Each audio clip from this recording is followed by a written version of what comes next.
members, being more than 2/3 of the members of the National Assembly, voted in support of the special motion for the proposed removal from office by impeachment of His Excellency Rigathi Gachagua, AGH, the Deputy President of the Republic of Kenya, on 11 grounds.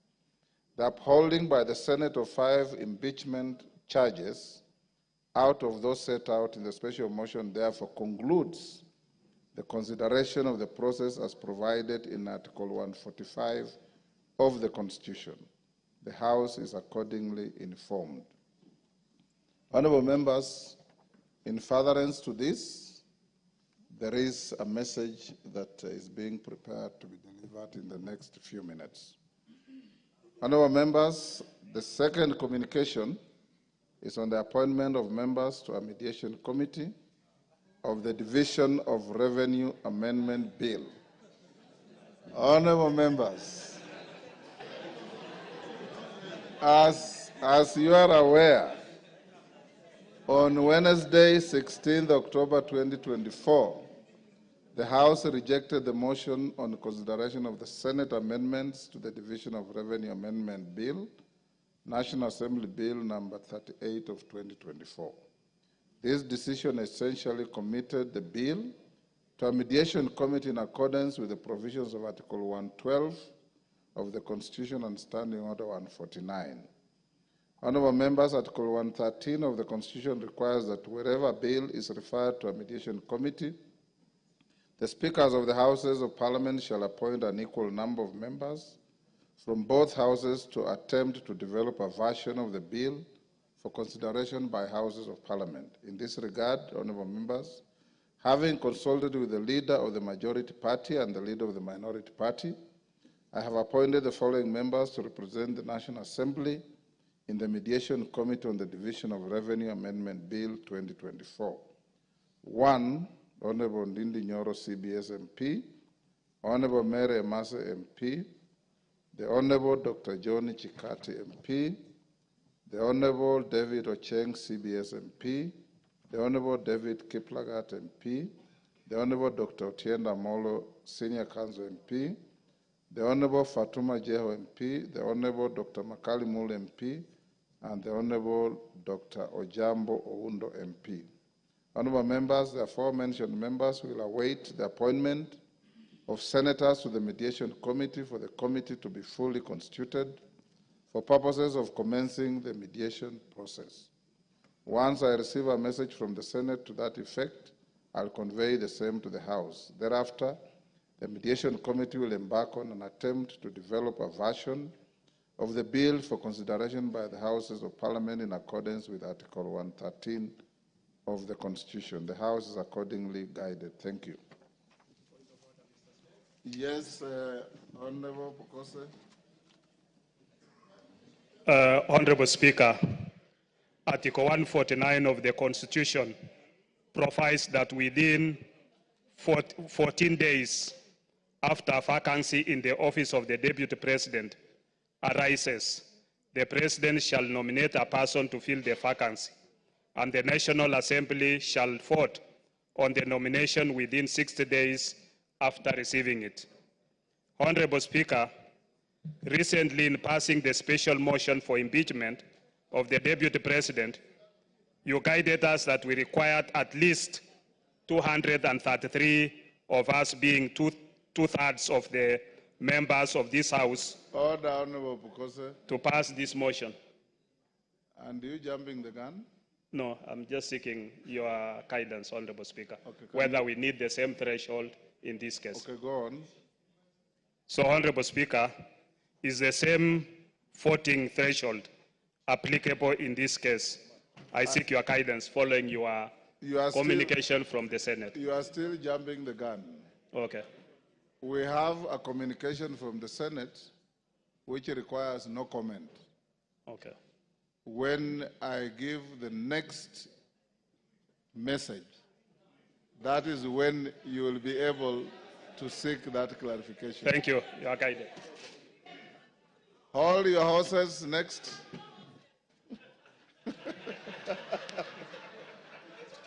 Betty, if you have no horse, hold your mule.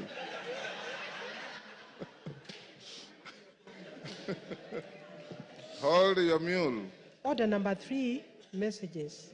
Order number 4, petitions. Order number 5, papers. Yes. Order number 6, notices of motion. Order number 7, questions and statements. Yes, Honorable Wamboka. Honorable Speaker, yesterday you guided that today morning the chairman of Education Committee was supposed to bring a response with regard to opening of Moi University. Kindly I seek your indulgence, Honorable Chair, so that... Which chair? The chair, Meli. Yes. So, Honorable Speaker, I seek your indulgence so that we can have that university opened. Thank you. Honorable members, that 2 chairmen are directed to bring preliminary statements this morning. Honorable Meli on Moi University, and I think Raso, did I also direct you to bring something? Let's start with Meli. Thank you, Honorable Speaker. Honorable Speaker, I stand here to respond to your direction yesterday that indeed Moi University is in a crisis, and I submitted the statement from Honorable Wamboka on the issue of the university.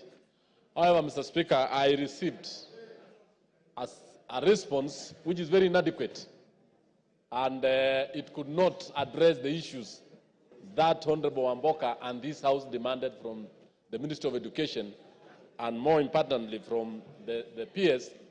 And therefore, Honorable Speaker, it would not be good that I redirected again that all the salient issues that were raised in the statement be addressed, because it was such a generality that it could not address those particular issues.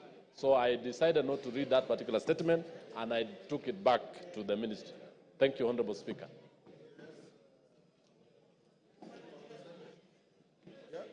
Yeah. Is it on the same issue? Yes, I wanted to... Go ahead. Yes. Mr. Speaker, the issue of Moi University is a very serious issue, and especially destroying the lives of our professionals and our professors who have done a great job in going to school to be able to teach our children. Mr. Speaker, we want the ministry to take seriously this matter, because taking it lightly, and yet we are talking about the lives of people who are working there. They have lost their pensions, they don't have an increment of salaries, and they have been put on CRB. Almost all lecturers who took loans, the university is not paying. So we need that thing resolved as soon as possible, Mr. Speaker. Thank you. Yes. Thank you so much, Mr. Speaker. I rise knowing that Keses constituency is where Moi University is situated. And as we seek the information through the Chair of Education, I wish to reiterate an issue that has not been talked about for quite some time, that Moi University, being the only second university in the Republic of Kenya, has facilitated establishment of more than 9 other universities, fully pledged universities. And in the process of establishing, most of the resources then that were earmarked for Moi University or were generated under ITU, especially during the parallel self-sponsored program, were utilized to establish these universities. And no discussion since then have been brought forward to ensure that Moi University is compensated back to where it was before.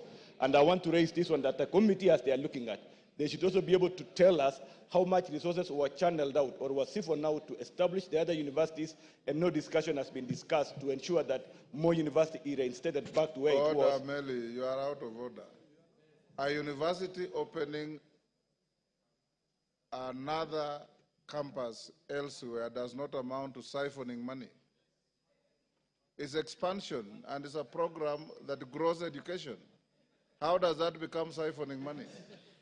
Thank you. Maybe, okay, I withdraw that statement. But Yes. still, the point here, Mr. Speaker, is that the Committee on Education should be able to come up and inform this Honorable House what shall then be done. I know for a fact Yes. that Moi University produced Kakamega Most University, that Most then produced Kibabi. That has nothing to do with siphoning money at all. Yes, Ocheng? Yes. Ocheng? The Honorable Speaker, the issue of Moi University is already happening, Mr. Speaker. Mr. Speaker, that the university is closed and there's no urgency, there is no effort towards reopening it immediately, Mr. Speaker, it's a scandal. Mr. Speaker, as the ministry and as the committee concerned brings a proper statement to this House, Mr. Speaker, could they tell us the root cause? If it is tribalism, let us be told so that that is sorted out. If it is ethnicity, if it's bad management, let us be told that that is sorted out. If we will not run that university if you don't get to the root cause of the problem, Mr. Speaker. Mr. Speaker, it's such a deep rot that any assuaging or any boil lancing will not help. Let's get to the root of the matter, Mr. Speaker. Let the committee dive into this matter and deal with it squarely. But as when they are teaching, Mr. Speaker, could we get a date, a definite date, when the children, the students will go back to school, Mr. Speaker? Thank you. Deputy Speaker. Thank you, Honorable Speaker, for allowing me to be able to speak on this point. The issue of Moi University is very simple and it's in public knowledge. Moi University was one university. Then what it did is it took loans and invested in building a satellite university, which is now Eldoret University. It also built Maseno. It also built another one in Karatina. It also and other places. So what happened is they put in their resources into those universities. Then unfortunately for them, those universities received charters and became independent and went with their money. And therefore they were left with no resources at all. Then what happened is that those universities, once they received their own charters, they decided to hire their own human resources and sent back all the employees back to Moi University. So Moi University now is left with human resource glut that is full over there. They also have debts that they are not able to pay. And so the only way to save Moi University is for the National Treasury to agree to put in resources, pay off the debts, and recapitate Moi University. Another challenge with Moi University is it has a capacity of 14,000 students. But at the moment, under the COOPS program, they only get 5,000 students. With 5,000 students, they are not capable of being able to run, even to break even. They need a minimum of 10,000 students to be able to receive sufficient resources to be able to run the university. So we need to just look at it pragmatically and decide that money has to be put into Moi University for it to come back on its feet. Thank you, Honorable Speaker. Is that Nabi? Nabi Nabwera? Thank you, Mr. Speaker. I have 4 points to make on Moi University. And I'm making this point as an alumni of Moi University. Point number 1, yes, of Moi University. Point number 1, Mr. Speaker, unless we address the governance issues in Moi University, we are lying to ourselves. The issue about Moi University is governance. Number 2, Mr. Speaker, it is very disheartening that Moi University, with more than 3,000 hectares of land, which one of us in here has taken over and is stealing that land without paying Moi University. Truth be told. Number 3, the assets of Moi University. Order, Nabi Nabwera. That general statement casts aspersions. Take your seat. Casts aspersions on the entire House. When you say one of us in this House, order members, order, Rindikiri, take your seat.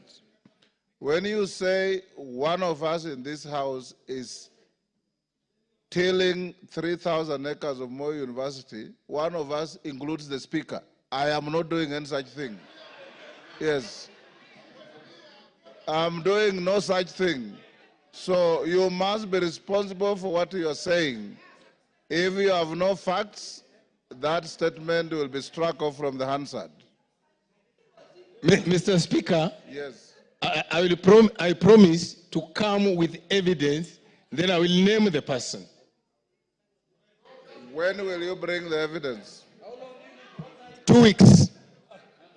On the first day of document. On the first day of resumption after the short recess, Mr. Speaker, you must bring evidence to the House. Yes, I will. Go on. I undertake. The third point, Mr. Speaker, on the issue of students' capacity of Moi University. It has something to do with how well the university is run. There is nothing KUSP can do. If the students know Moi University is poorly run, they will not apply to go to that university. They cannot be forced to go to a university which is poorly run. Therefore, Mr. Speaker, I'm calling upon the Minister of Education, and especially the Council of University Education, to do its role of quality assurance, to do its role of ensuring that they supervise the university, so that that university goes back to where it was. Thank you, Mr. Speaker. Yes, Kainan. Thank you, Mr. Speaker. Mr. Speaker, as alumni of Moi University, and as the first alumni ever to be elected to a public office, Mr. Speaker, I'm actually shocked, dismayed, and flabbergasted to see that giant institution today struggling. Mr. Speaker, we must call a spade a spade. Mr. Speaker, during our time, Moi University was everything in terms of infrastructure, in terms of academic excellence, in terms of everything. Mr. Speaker, will I be right without appearing not to be preemptive, taking into account the circumstances that we have an ad hoc committee, not the education committee alone, an ad hoc committee that will bring together the best minds from this House, Mr. Speaker, to investigate the circumstances that has grounded Moi University to where it is, and Mr. Speaker, and suggest remedial measures, Mr. Speaker, as it is. As somebody has rightly alluded, Mr. Speaker, the problem is not even funding alone. The problem is chronism. The problem is abuse, Mr. Speaker, and we are all aware of the history of this university. Mr. Speaker, once and for all, we must side with Moi University so that Moi University does not join the league of institutions that have been run down, Mr. Speaker. Mr. Speaker, I beg your indulgence to allow us to bring a committee, an ad hoc committee, so that this issue can be dealt with once and for all and comprehensively. Thank you, Mr. Speaker. Yes, Mandazi. Thank you so much. Speaker, as one of the graduates of Moi University, I'm really disappointed with the way the university is being managed as at now. Mr. Speaker, I got the name Mandazi from Moi University when it was a university then. I want to say, Mr. Speaker, what Moi University is suffering is issue of governance. Number two, Mr. Speaker, management in the university has to be sorted out. After sorting out the issue of management, Mr. Speaker, the government has to deliberately put money in the institution because Moi University helped develop other universities. And in so doing, it has gone down. It is time that the Ministry of Education see to it that Moi University comes back to life as the way it was when we schooled there, Mr. Speaker. Otherwise, I want to support that Moi University is taken back to where it was when we schooled there, and that is where I got the name Mandazi, because I was selling Mandazi to other university students, including Majority Leader from the Senate, including the Honorable Cecilia Ngitit. That is where I got Mandazi, and then it was a school, it was a university, and students who graduated from Moi University, including myself, were respected then. Today, it is not a university like it was before. It is time that East House considers putting money into the same university so it can develop and be a university that was before. Thank you, Speaker. Honorable members, Chairman Meli, what you have attempted to say on Moi University is not only inadequate but unacceptable to the House. As you can see, what your colleagues are saying. This House will be sitting up to the afternoon. At 2:30, you must bring information from the ministry when this university is opening. At 2:30. Adequate or inadequate, you must tell the House when this university is opening. Parents go through serious soul searching to help their children maintained and sustained in institutions. And we cannot, as a responsible House, procrastinate on this matter anymore. Yes, Melly? Mr. Speaker, I do agree with you wholeheartedly, and even the issues raised by members. But when a ministry official or a PS gives a two-paragraph statement on such a serious matter, it is actually belittling the House. And in fact, Mr. Speaker, I gave out the statement raised by the honorable member, and just to be given a two-paragraph statement, which is very wrong. Issues facing Moi University on financials, governance, and even issues of poor governance is very big. And I did not expect that, Mr. Speaker, that I bring such a very poor thing. As chairman of the committee, you know what to do. I shall take action as you are saying, and I'll bring a statement this afternoon. Thank you. Thank you. Russell.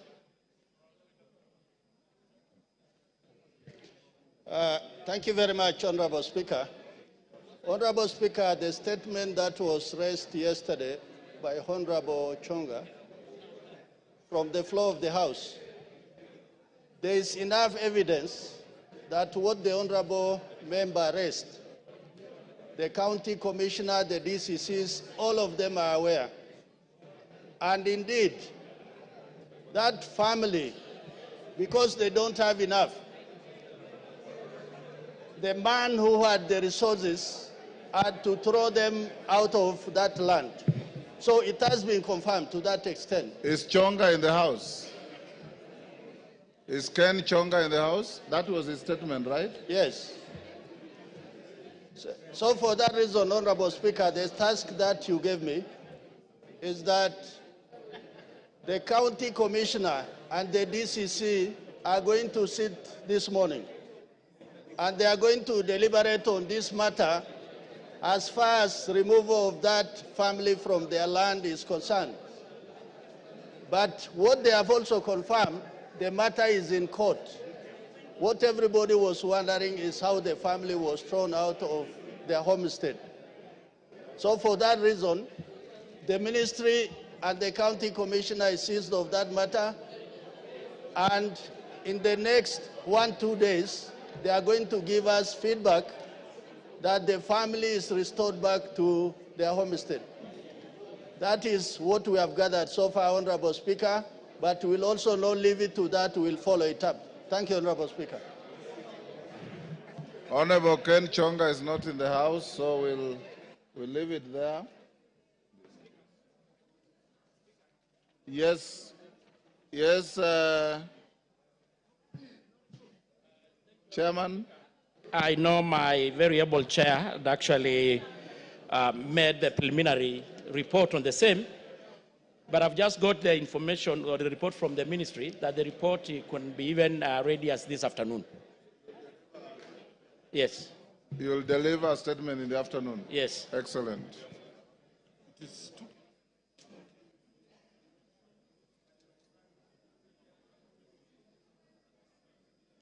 Member for Moyale, Jaldesa Guyo.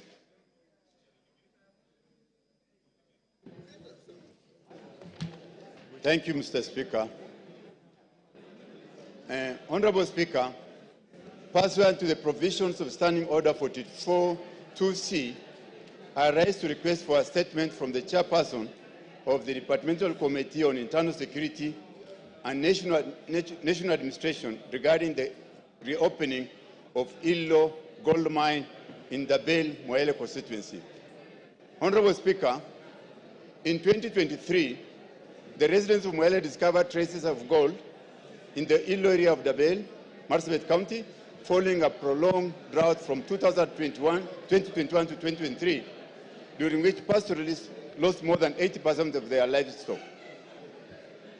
The discovery of the Illo gold mine offered a new lifeline and an alternative means of livelihood for the community. However, in March 2024, a disagreement between two artisanal miners resulted in the tragic loss of lives. Consequently, the Ministry of Interior and National Administration ordered a 30-day closure of the gold mine, citing insecurity and the absence of proper administrative and structural structures to manage the site for the welfare of the community and other stakeholders.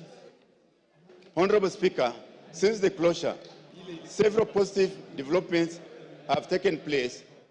Community organizations have transformed into cooperatives to oversee the administration and management of their natural resource.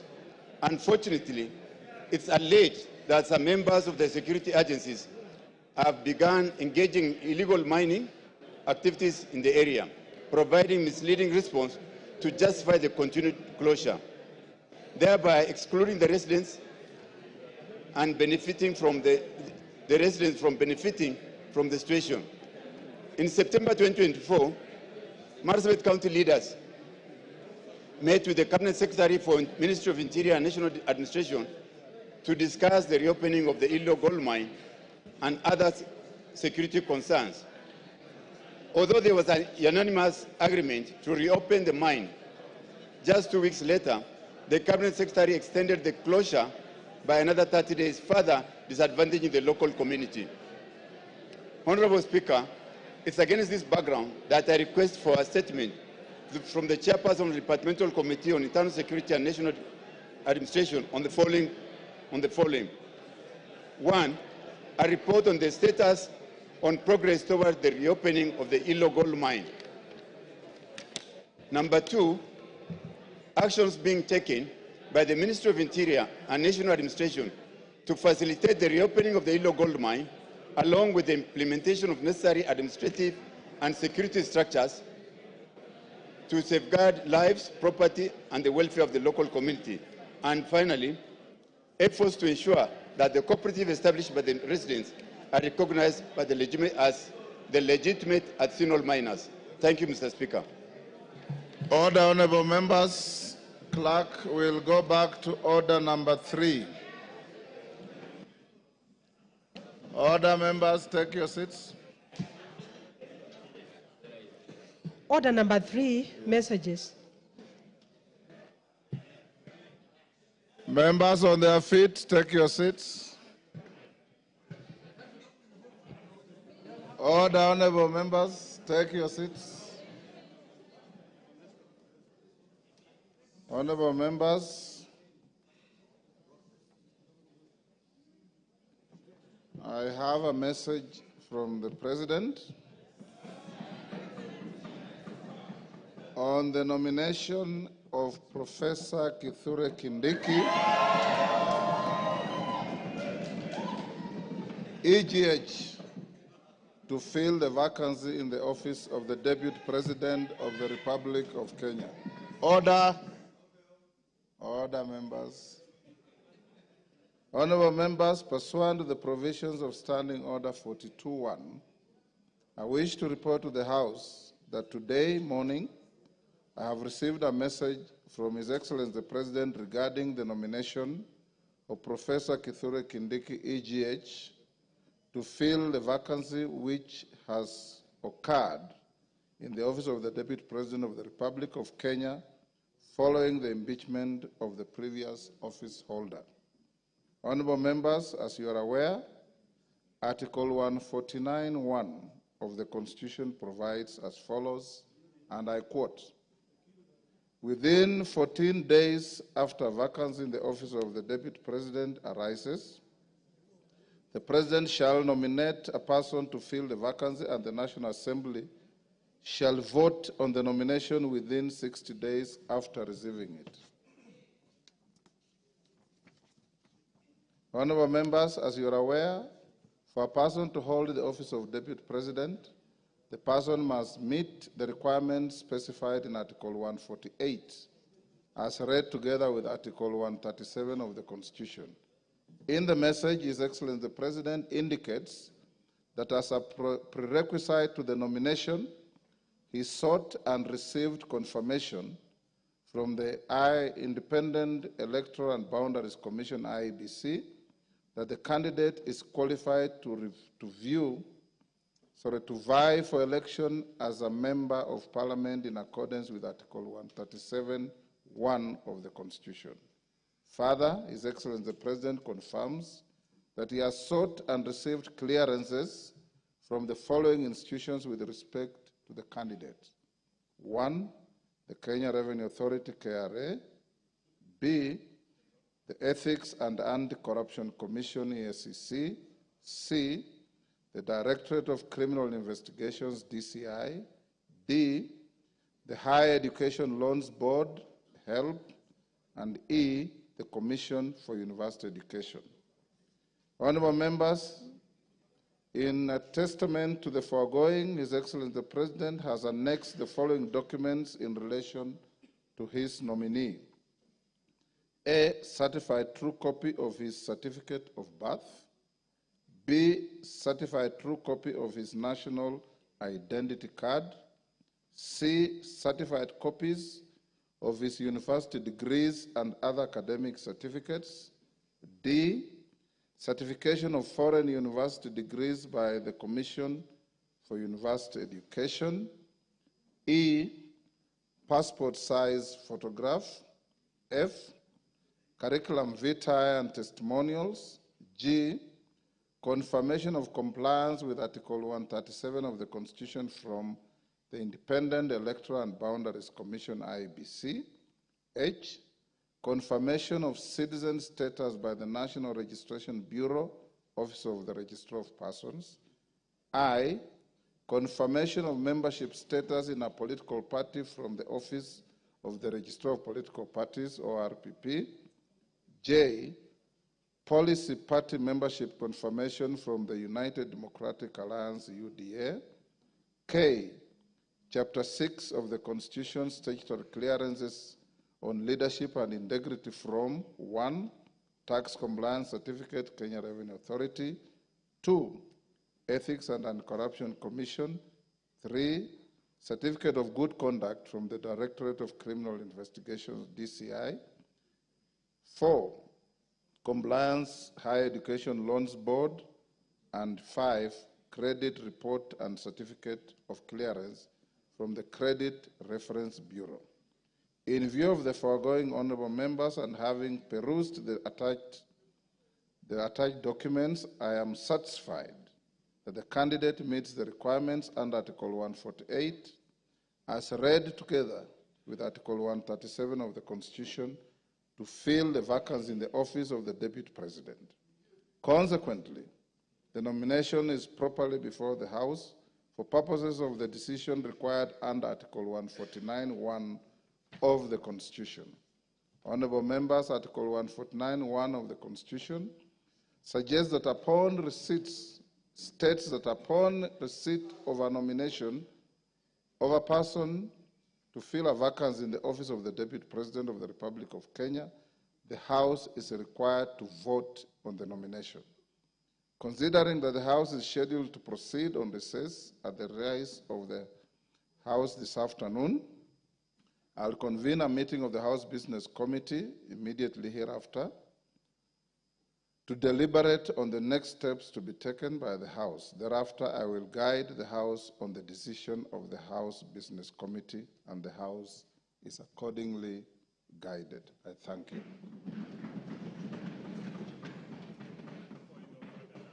Yeah, because now you are properly seized. You can put your... Thank you, Honorable Speaker. Honorable Speaker, Article 149 of the Constitution provides that within 14 days after a vacancy in the office of the Deputy President arises, the President shall nominate a person to fill the vacancy, and the National Assembly shall vote on the nomination within 60 days after receiving it. Honorable Speaker, recently in passing the special motion for impeachment, of the Deputy President. Order, Wanjala, he's on a point of order. So, Honorable Speaker, yeah, order, Wanjala, what is it?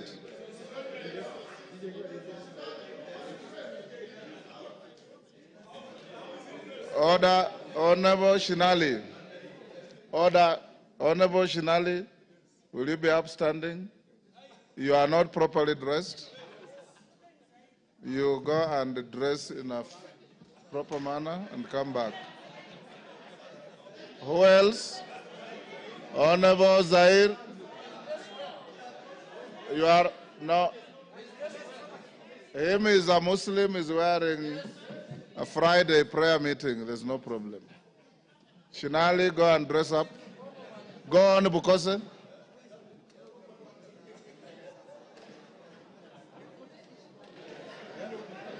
Honorable Speaker, recently in passing the special motion for impeachment of the Deputy President, you guided us that we required at least two-thirds, that is 233 members, of us being two-thirds of the House to pass the motion. Honorable Speaker, is the same voting threshold applicable in this case? I seek your guidance of the matter. Thank you, Honorable Speaker. Thank you. Honorable Nyikal.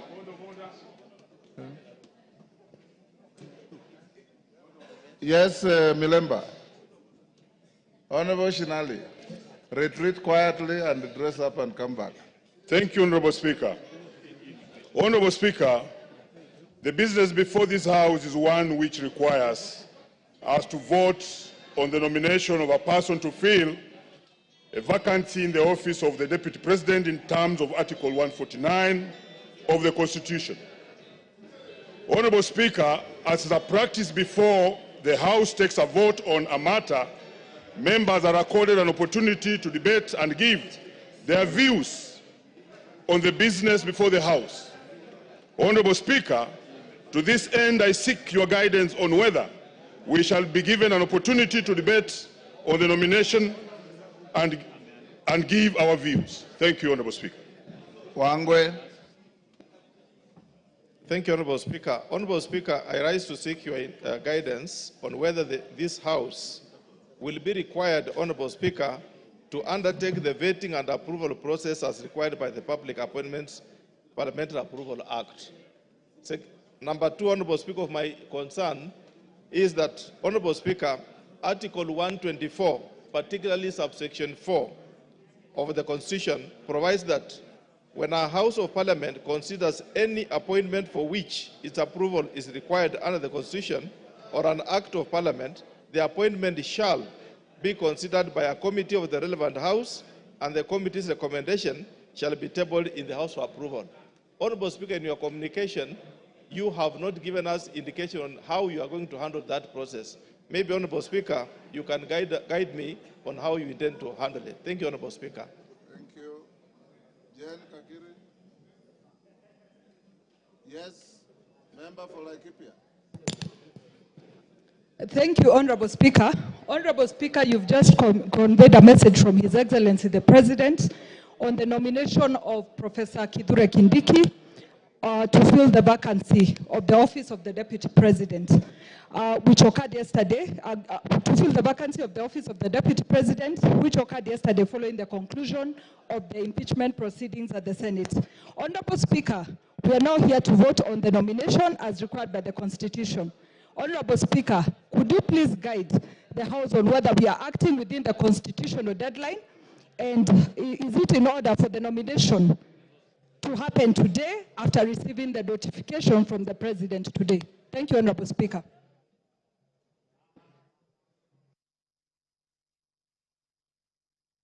With those clarifications sought by members after the House Business Committee meeting, honorable members, I will now require the Deputy Speaker to come to the chair and carry on with the proceedings. Members of the House Business Committee, move to room 9 for a meeting, whereafter we will resume the proceedings of the House and I'll guide the issues raised by Honorable Pukose, Jane Gakiri, Wangwe, and Omboko Milemba at the next resumption. Yes, what's your point of order, Honorable?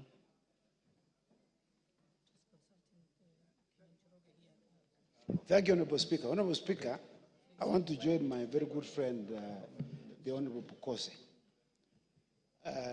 in seeking your direction, Mr. Speaker, with regard to Article 149 of the Constitution on the appointment of and approval by a vote of the Deputy President. Mr. Speaker. The words of the Constitution are very clear. Yes. It is appointment and vote. And vote. I agree. Approval is not used. Yes, not used, Mr. Speaker. On this article. Mr. Speaker, you know, this Constitution we are borrowed heavily from the U.S. Constitution. The 25th Amendment of the U.S. Constitution, which was passed in 1967, has a similar provision that provides that a vice president shall be appointed, shall be nominated by the president and approved by a vote by the House. It uses the words confirmation, Mr. Speaker. Previously in the United States, Mr. Speaker, before the 25th Amendment, there was no similar provision. In fact, there was, in the past, before 1967, there was a cumulative of 37 years when there was no vice president, when one either passed away or one was appointed as became the president. And so, Mr. Speaker, we would like you to express yourself with regard to this issue. What is the threshold? On the removal of the deputy president is 2/3. So is the approval or by vote of the deputy president 2/3? Because it's not provided in the Constitution. Honorable Chepkonga. Yes. If you are paying attention, you are saying exactly what Bukose said. Oh, I'd walked out. And you are sitting next to him. No, I walked out, Mr. Speaker. Yes. I walked out. So word for word, what you are asking me to say. He has stolen from me, Mr. Speaker. Yes. Yes, Wamboka. DK, if you want to catch the speaker's eye, there's no provision for you to stand up. You sit and I'll give you. Yes, Wamboka, member for Bumula. Honorable Speaker, as you are aware, Article 118 of the Constitution requires this House to facilitate public participation in its legislative and other business of the House. Honorable Speaker, the issue of public participation is a sensitive matter which has often attracted debate and court challenges. Indeed, our recent experience in considering the special motion for removal of the Deputy President made us even appreciate better the need for public participation. Honorable Speaker, with this in mind, please guide this House on whether we shall be expected to conduct public participation in voting for the nomination to fill the vacancy in the office of the Deputy President. Thank you. DK. Thank you, Mr. Speaker. I'm rising on a point of order, still on the same issue that I need your guidance. Looking at His Excellency the nominee, we just vetted not more than 2 months ago, and that implies not more than 6 months ago. And the questionnaire that is expected is still the questionnaire that we used. Why don't we use the same motion and we use the same output and we just put the motion and we put the question and we finish today? Thank you. Daud. Yes. Thank you, Mr. Speaker. Mr. Speaker, it's great that Honorable Kithure Kindiki has been nominated by the President. My question is, Mr. Speaker, will IEBC have to be involved as the same was done during the election, or it is not a factor in this case? While I congratulate Kithure Kindiki for nomination. Donya, what is it? Mr. Speaker. On the same issue? Yeah, on the same issue. Go ahead. He's saying that you use the same questionnaire that he used as the interior for the position of the deputy president. He's incorrect because you cannot use the same questions when it is a different docket. He's out of order. Thank Mr. you for Speaker. helping the speaker. Yes, Member for Langata.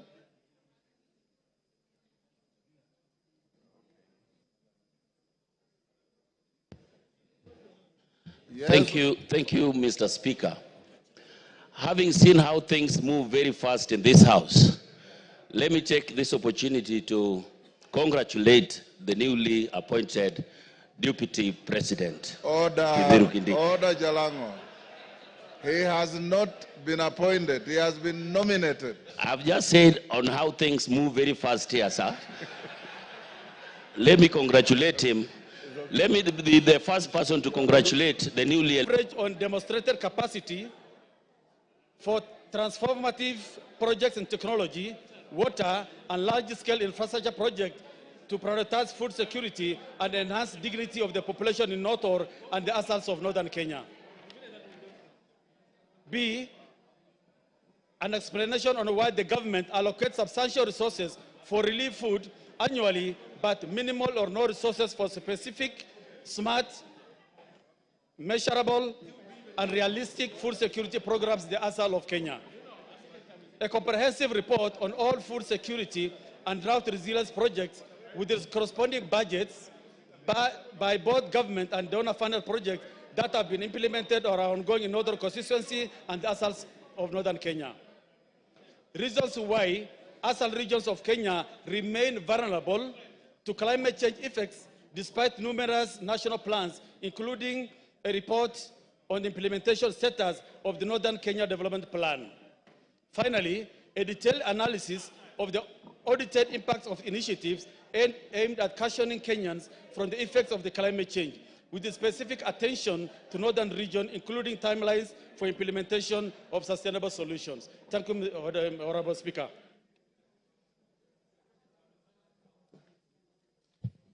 Thank you.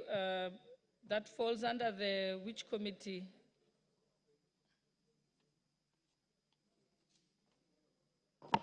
Environment? Committee of Agriculture and Livestock and Regional Development. Honorable Mutunga, are you here? Do you have any response? Or do you want to say something about it? Honourable Speaker, we can promise to get a response in the next 2 weeks, soon after the recess. Thank you. Honorable members, before we move to the next statements,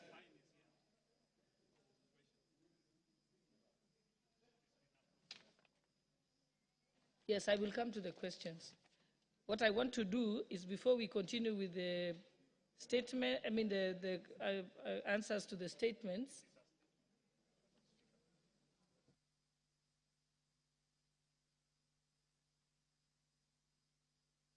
I will give you the opportunity. We'll go back to we are going to go to the statement. So you'll have an opportunity, Honorable Pukose. But before we proceed with the statements, allow me to reorder the order paper. And we will go to order number 8 to put the question, and also order number 9, and then we can go back to statements. Okay. So, honorable members. Oh, yeah, read out. Order number 8, the Community Health Workers Bill, National Assembly Bills number 33 of 2022, second reading, question to be put. Honorable members, I now put the question that the Community Health Workers Bill, National Assembly Bill number 53 of 2022, be read a second time. Will as many as of that opinion say aye? Aye. Will as many as of the contrary opinion say nay? The ayes have it. Next order. A bill for an act of parliament to make provision for the training, registration, and licensing of community health workers, to regulate their practice, to provide for the establishment, powers and functions of the Community Health Workers Council of Kenya, and for connected purposes. Order number 9, motion. Consideration of the mediated version of the Sugar Bill, National Assembly Bills number 34 of 2022. Question to be put. Honorable members, I now put the question that pursuant to the provisions of Article 113(2) of the Constitution and Standing Order number 153, this House adopts the report of the Mediation Committee on the Sugar Bill, National Assembly Bill number 34 of 2022, laid on the table of the House on Wednesday, 16th October 2024, and approves the mediated version of the Sugar Bill, National Assembly Bill number 34 of 2022. Will as many as of that opinion say aye? Aye. Will as many as of the contrary opinion say nay? The ayes have it.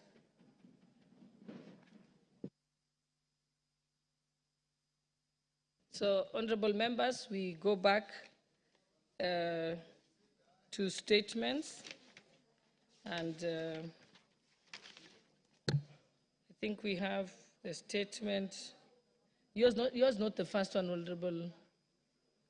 Yes, I have the list here.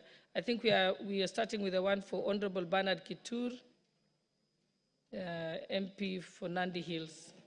I think it was supposed to be answered by the Administration and Internal Security Committee. Is Honorable Kitur? Yeah, Honorable Speaker, pursuant to Standing Order 44(2)(c), I rise to request for a statement from the Chairperson of the Departmental Committee on Administration, Internal Affairs, regarding the kidnapping and torture of Mr. Pascalis Kosgei. Honorable Speaker, on the 15th July 2024, Mr. Pascalis Kosgei of ID number 26289458, the chairman of the Nandi Hills Border Association, was kidnapped in Kerengwet village, Nandi Hills constituency. He was tortured for 6 hours before being dumped unconscious and naked in a tea plantation miles away from his home. This incident occurred on the same day he led a major demonstration alongside other area leaders against multinational tea estates, demanding increased employment for locals and a reduction in the use of tea plucking machines. Prior to his abduction, Mr. Kosgei reported that he received numerous calls regarding his whereabouts, including from a senior DCI officer recently transferred from Nandi Hills. His kidnapping sparked significant outrage within the constituency and was reported at Nandi Hills Police Station under the occurrence book number 39/15/7/2024. Honorable Speaker, it is important to note that Kenya is a signatory to the International Convention for the Protection of All Persons from Enforced Disappearance. However, the country has yet to ratify this crucial agreement, which would be instrumental in addressing violation of human rights and ensuring accountability for victims and their families. Honorable Speaker, it is against this background that I seek for a statement from the Chairperson of the Departmental Committee on Administration and National Security, and in the statement, the Chairperson should address the following. 1. Status of the investigation on the kidnapping and torture of Mr. Pascalis Kimurgor Kosgei. 2. Any steps the government is taking to stop abductions, enforce disappearances and killings in the country. And 3. When the ministry will forward to Parliament the International Convention for the Protection of All Persons from Enforced Disappearance for ratification. I thank you, Honorable Speaker. Chairperson for the Administration and Internal Security, Honorable Ruto, you are speaking on behalf of the chair. You may proceed. Thank you, Madam Speaker. Madam Speaker, what honorable colleague from Nandi Hills has raised is fundamental. It is about human rights and protection of lives and sanctity of life, which is enshrined in our Constitution. Madam Speaker, we'll need 2 weeks after the recess to respond. Thank you, Honorable Speaker. Thank you. I think it's one thing I had raised with some of the committees even though we are going to recess, if you dispatch the letter now or during the recess, then you can have a response by the time we come back from recess. Because the executive is not on recess. So I think you adjust it that way. Thank you. Next we have a statement, a request for a statement by the Honorable Christopher Aseka, member for Kiswero. Thank you, Madam Speaker. Honorable Speaker, pursuant to the provisions of Standing Order 44.2c, I rise to request for a statement from the chairperson of the Departmental Committee on Administration and National Security regarding scrapping the application fees for issuance of identity cards. Honorable Speaker, every Kenyan is entitled to issuance of a national identification card upon attainment of a maturity age of 18 years. Possession of this ID card is especially critical in facilitating Kenyans' youth to access basic services such as university and college funding, employment opportunity, recruitment to disciplined forces, and enrollment for financial services such as M-Pesa and banking. Sadly, Honorable Speaker, the government requirement for payment of a mandatory application fee of 300 Kenya shillings is hindering many teenage first-time applicants from acquiring national identity cards. Clearly, at the age of 18 years, teenagers applying for these identification cards do not have income of their own to pay fees and to meet other related costs, such as convenience fees charged by Huduma centers. Additionally, teenagers who do not have parents or guardians to pay for the application fees, for them to fail to apply for identification cards due to the cost implications. As a result, most young people are not only delayed from timely access to opportunities requiring ID cards, but also the enjoyment of the inherent identity as citizens of Kenya. Honorable Speaker, it is against this background that I request for a statement from the chairperson of the Departmental Committee on Administration and National Security on the following. Clarification on the justification for levying and application fee of 300 Kenya shillings for issuance of national identity cards for first-time teenagers applicants who do not have their own income. And two, the action being taken to immediately scrap the application fee for the first-time teenage applicants in order to remove the prohibitive financial obligation and hinders them from obtaining the critical document. I thank you, Honorable Speaker. Thank you, Honorable Ruto. Yes, proceed. You want to respond to him? Let's give them a timeline. Thank you, Madam Speaker. Madam Speaker, I think that issue is a hot issue in the country. Because if youngsters don't have anything, they live with their parents. And they are told to get an ID card, they must pay for it. I think it's something that we have not yet reached that stage, even as a country. Yes, in developed countries, youngsters start working from as early as 15 years, and they have some income. So for that reason, I think as a committee, we will need a serious debate with the department, and we'll give a comprehensive response by the time we are through with the recess. Thank you, Honorable Speaker. Honorable Ruto, the fees, that was in it was gazetted regulations, or how was it implemented? Actually, Madam Speaker, the fees were gazetted. It was just as a means of raising revenue by the department. But there was not concerted discussion with even the Committee of Parliament. So for that reason, whereas it is out there in the public domain, I think we need to review that position because it raises fundamental issue. There are those children of members of parliament. They can afford it. What about the children of peasants who don't have anything, even affording a meal a day? So for that reason, I think we will work on it, and after the recess, we'll be able to respond to it. Thank you, Honorable Speaker. Because I'm assuming that it should have been given, it should have come to the Committee for Delegated Legislation. because then that's at the point that they could approve or nullify it. So maybe liaise with that committee. And then thank you. Okay, the next request for a statement is by Honorable Dr. Robert Pukose. Thank you, Honorable Speaker. Honorable Speaker, this statement is a statement from the committee, and I'm presenting it in my capacity as the chair.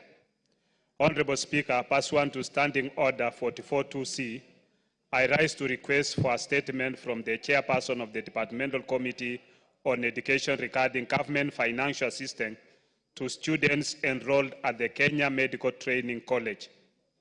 Honorable Speaker, this matter is of great significance to many aspiring medical professionals across our nation, as KMTC students are integral to our healthcare system. Their training and expertise directly contribute to the quality of care provided to our citizens. Ensuring that these students receive adequate financial assistance is essential not only for their success but also for the future of healthcare in Kenya. Honorable Speaker, it is against this background that I seek for a statement from the chairperson of the Departmental Committee on Education on the following. 1, to clarify whether KMTC students currently placed in KMTC campuses by the Kenya Universities and Colleges Central Placement Service, KUPS, are entitled to the financial assistance provided by the Higher Education Loans Board, HELP, that is available to all students pursuing higher education in Kenya. 2, indicate if KMTC students are eligible for student loans offered under the purview of the Ministry of Education, and if so, when will they receive financial assistance, including student loans under the new funding model being introduced by the Ministry of Education. 3, state whether the Ministry of Education continues to allow the Ministry of Health through KMTC to collaborate with the Higher Education Loans Board in dispersing student loans to students at medical training colleges as has been practiced previously. 4, explain the actions taken by the Ministry of Education to ensure that KMTC students have access to financial assistance, thereby promoting equity and inclusivity in higher education financing comparable to that of other students across the country. And if you could allow my Vice Chair, Honorable Speaker, to also make a comment on it. Okay, proceed, Honorable Patrick.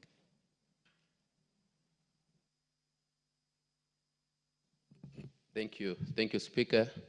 Speaker, I like to support my chairman on seeking that statement because, Speaker, we were in this house when you approved that students who go to KMTC will from now on be admitted through COOPS, like other students who go to universities.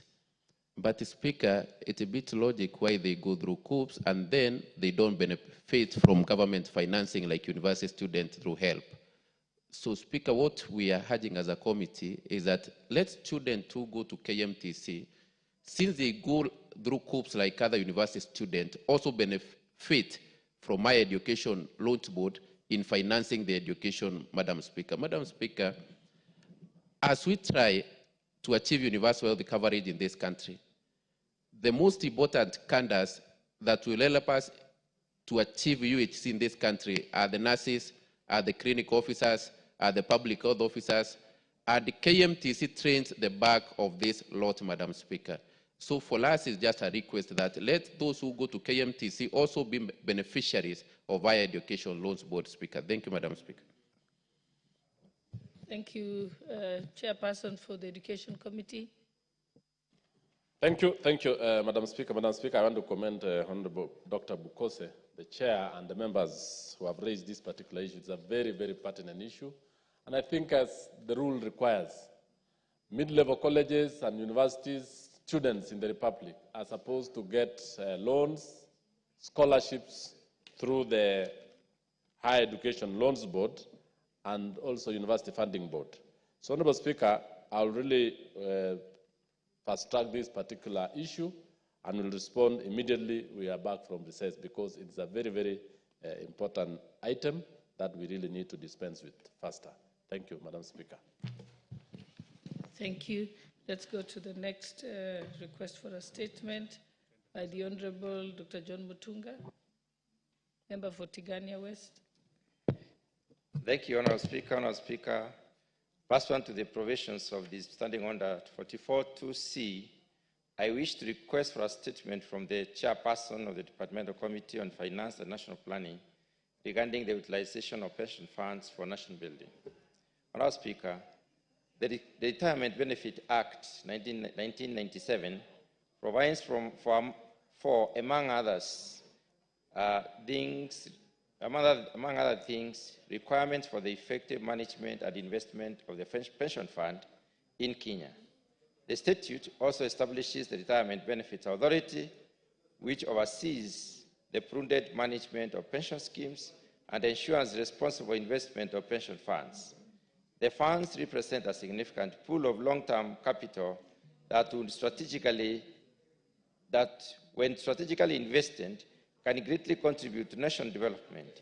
By allocating a portion of the fund to well-planned infrastructure projects, renewable energy initiatives, and affordable housing programs, pension funds can address key development challenges while ensuring stable, long-term returns for retirees. This would also improve financial inclusivity, enhance the living standards of citizens, and reduce reliance on foreign debts. Honourable Speaker, it is against this background that I request for a statement from the chairperson of the Departmental Committee on Finance and National Planning on the following. Number one, provide a report on the number of registered pension funds in the country and the total amount under management across the funds. Number two, a list of the specific sectors where the pension fund have been invested and the terms of these investments. And finally, report on the proposals that money held in pension funds be invested in national development and the likely modalities for such arrangements. Thank you, Honourable Speaker.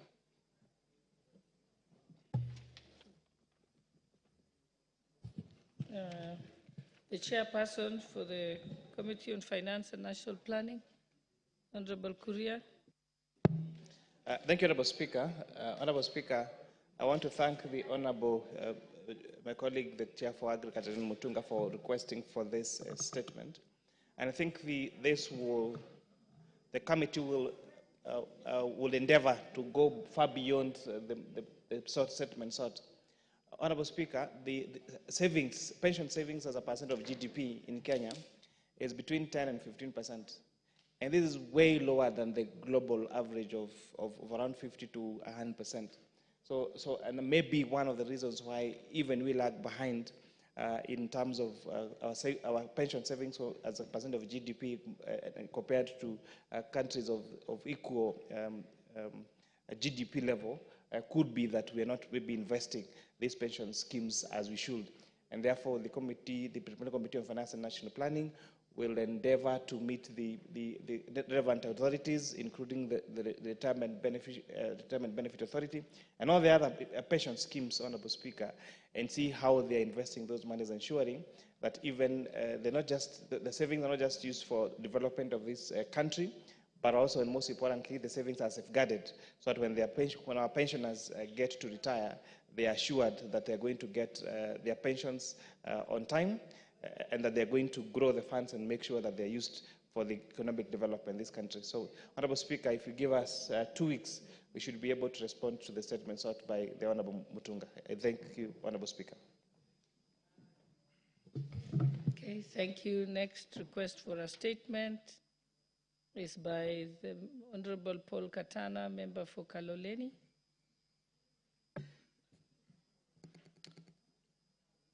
Honourable Speaker, pursuant to Standing Order 44.2c, I rise to request for a statement from the chairperson of the Departmental Committee on Tourism and Wildlife on elephant invasion in Kayafungo in Kaloleni.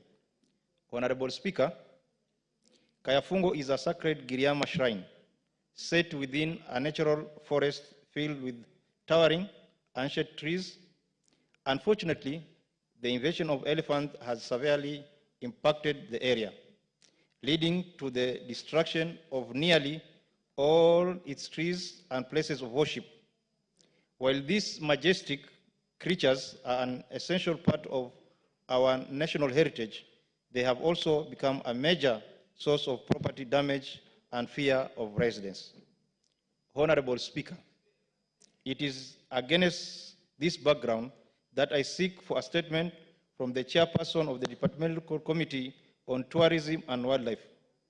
In the statement, the chairperson should address the following. 1. Immediate measures the ministry is instituting through the Kenya Wildlife Service to keep elephants away from Kayafungo and facilitate their return to their natural habitat. 2. Plans by the ministry to compensate residents whose properties have been damaged by the elephants. 3. Measures in place to restore the damaged Giriama Shrine and its surrounding environment to its original state, as well as to protect it from future elephant invasion. Thank you, Madam Speaker. The chairperson for the Departmental Committee for Tourism and Wildlife. Oh, you're there? Okay, Honorable Muge. Honorable Chair, I'm not the chairperson of the said department or a member, but Honorable Speaker, I wanted to add my voice to the said matter. Honorable Speaker, I come from a county that has a lot of animals, especially monkeys. And Honorable Speaker, this matter has to be accorded the attention it deserves. There's a whole belt in my county, Honorable Speaker, running through the valley, the Nandi, the Aldai, and the Tindred constituency. Honorable Speaker, those people hardly harvest anything, because anything that they plant is eaten by the monkeys, Honorable Speaker. And these people, Honorable Speaker, are not getting the attention from the concerned authorities so that their crops and their plantations can be protected, or, Honorable Speaker, they can be advised on what else to do that will not attract the animals to their farms and eat their foods and their crops, Honorable Speaker. So, Honorable Speaker, in support of the member who was asked for this statement, I add my voice that this particular department, Honorable Speaker, should be able to do a thorough audit and be able to map all the animals, Honorable Speaker, that are actually becoming a source of conflict between the humans and the animals, so that we can look for a way, Honorable Speaker, to safeguard those people, to make sure that their lives is ongoing and they are comfortable in their living, and the animals also, Honorable Speaker, are comfortable so that they can be able to have a better coexistence, Honorable Speaker. I thank you. Thank you. Is there a member of that committee in the House? Okay, then I think Honorable Wako, I think we'll task you to ensure that it goes to the relevant committee. And next we have... Thank you. Next we have another request for a statement. Honorable Wanjiku Muya, member for Kipipiri. Thank you, Honorable Speaker. Honorable Speaker, pursuant to the provision of Standing Order 44.2c, I rise to request for a statement from the chairperson of the Departmental Committee on Transport and Infrastructure regarding the unmarked bumps along flyover Jabini, Kipipiri, or Karau Nyahururu Road. Honorable Speaker, there are several concerns regarding the safety and well-being of both road users and the surrounding communities due to the erection of unmarked speed bumps along the flyover Jabini, Kipipiri, or Karau Road to motorists. The unmarked bumps on the Kenha Class A road pose a significant risk to motorists. The lack of clear signage, markings, and proper visibility has already resulted in several near-miss incidents and, in some cases, accidents.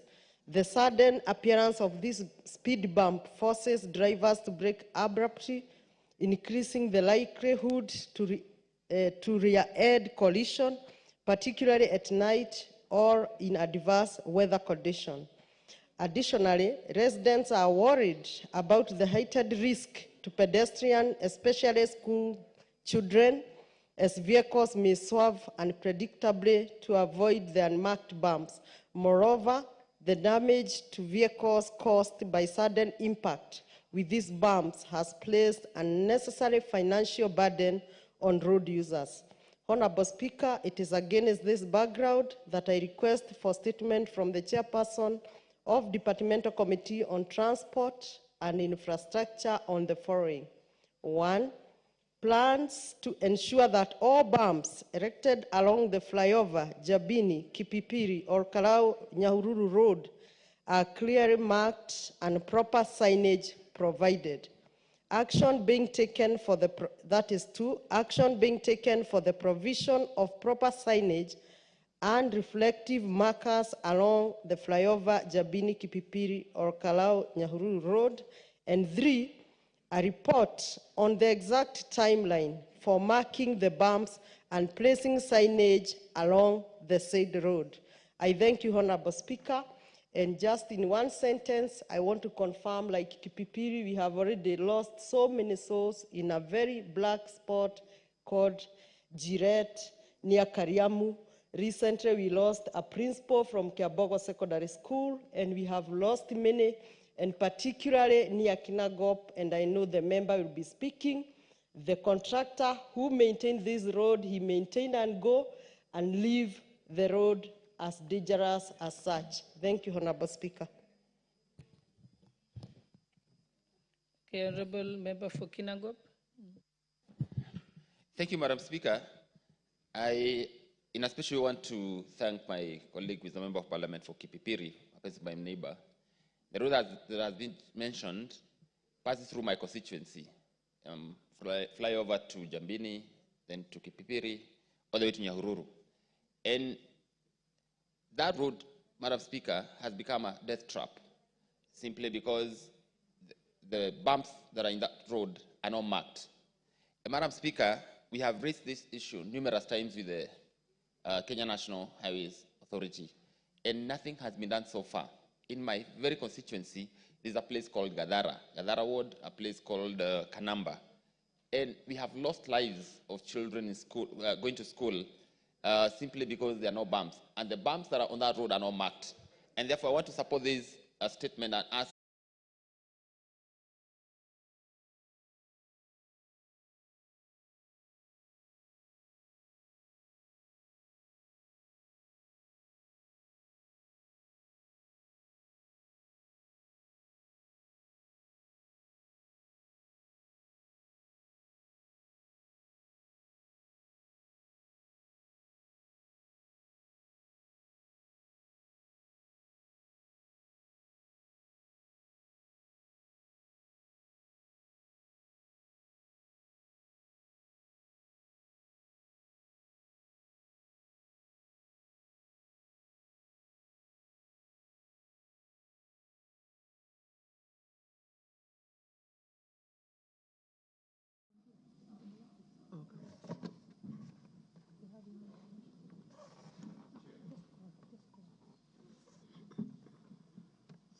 Honorable Justice Kemei.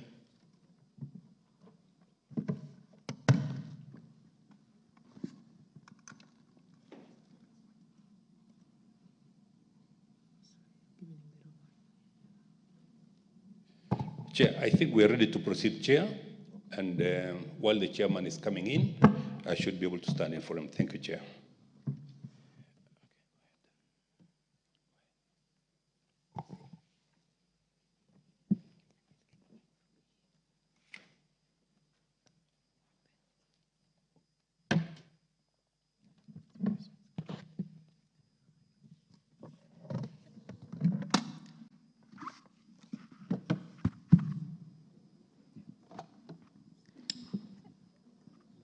Senate amendments to clause 22.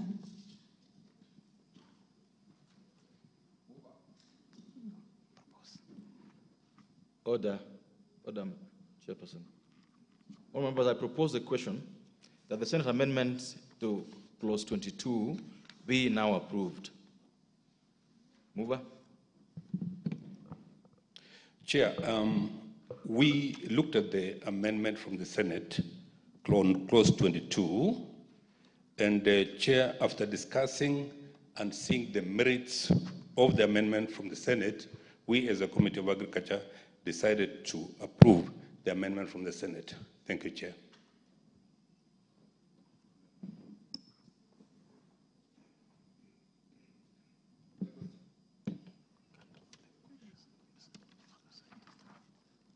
I would allow any intervention if there's any. Members, I now put the question.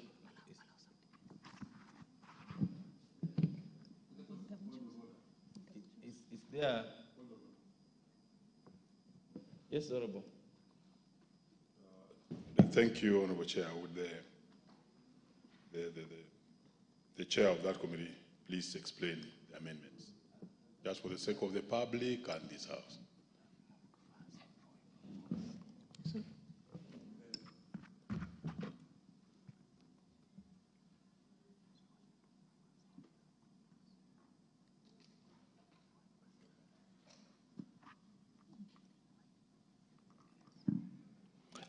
Thank you, Chair. Thank you, Chair. I want to give the explanation that in the bill, Chair, we had used the terminology conduct risk management, appearing immediately after the words the controller may, and substituting the words advise on the appropriate risk management measures. Mr. Chair, we have adopted the words from the Senate because they are more encompassing and they represent the entire spectrum of risk management. Thank you, Chair. Thank you. All members, I now put the question, which is that the Senate amendments to clause 22 of the bill be now approved. Will as many of that opinion say aye? Will as many of that opinion say nay? Ayes have it. Take the nearest seat. Where is the nearest?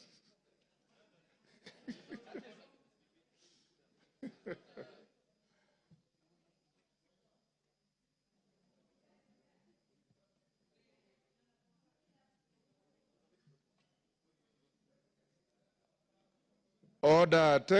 Take your seat.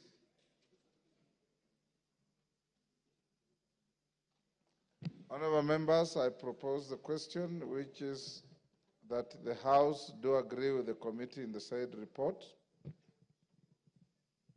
I now put the question, which is that the House do agree with the committee in the said report. As members of that opinion say aye. Will those of the contrary opinion say nay? The ayes have it.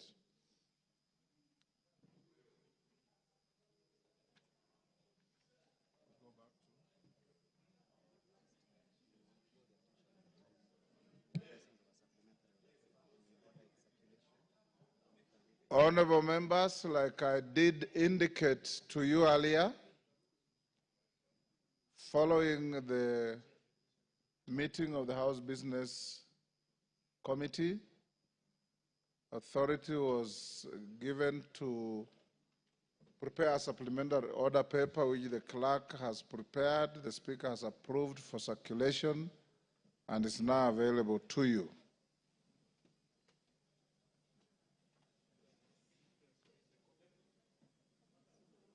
Clerk. So call it out. Okay, clerk. Order number 11, the Higher Education Loans Board Amendment Bill, National Assembly Bill number 58 of 2022, second reading.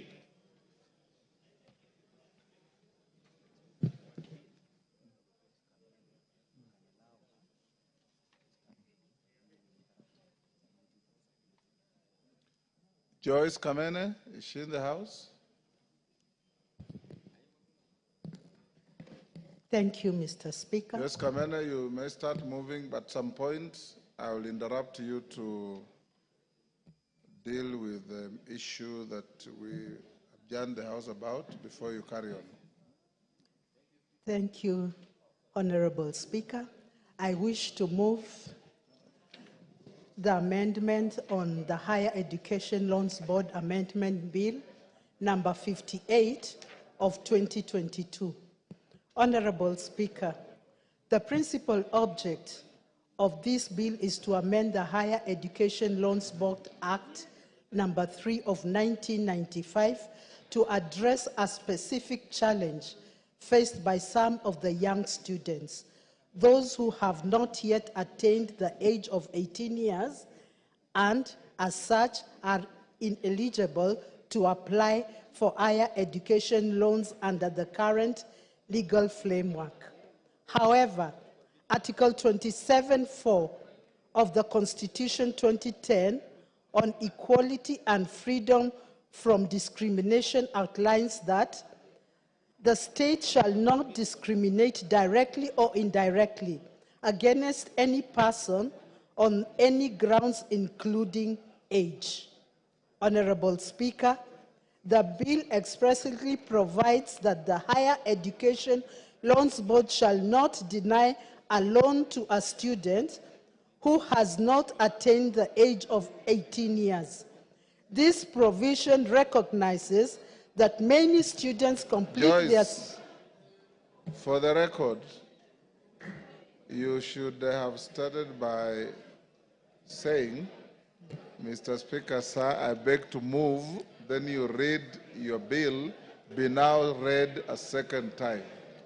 Then you go on with the good things you are saying. Mr. Speaker, Honorable Speaker, I wish to move I beg to move. I beg to move the bill for the second time. Read the whole bill. I beg to move that the Higher Education Loans Board Amendment Bill, National Assembly Bill number 58 of 2022, be now read a second time. I beg to move that the Higher Education Loans Board Amendment Bill of number 58 of 2022 be read for the second time. Honorable Speaker, the principal object of this bill is to amend the Higher Education Loans Board Act number 3 of 1995 to address a specific challenge faced by our young students, those who have not yet attained the age of 18 years, and as such are eligible to apply for higher education loans under the current legal framework. However, Article 27(4) of the Constitution 2010 on equality and freedom from discrimination outlines that the state shall not discriminate directly or indirectly against any person on any grounds including age. Honorable Speaker, the bill expressly provides that the Higher Education Loans Board shall not deny a loan to a student who has not attained the age of 18 years. This provision recognizes that many students complete their secondary education early and deserve the same opportunities for financial support to their older peers. Honorable Speaker, the students under the age of 18, the bill introduces the requirement that their parents or guardians must be co-signatories to the loans agreement. This ensures that there is legal responsibility and accountability for the loan, protecting both the student and the board, while allowing access to loan for eligible students. Honorable Speaker, Article 43(1)(f) of the Constitution of Kenya on economic and social rights states that every person has a right to education. This guarantees every person the right to education. By removing age-related barriers to accessing higher education loans, the bill seeks to enhance this right, ensuring that all students, regardless to age, have an equal opportunity to access financing to their university education. Honorable Speaker, in addition, Vision 2030 aims to transform Kenyans into middle income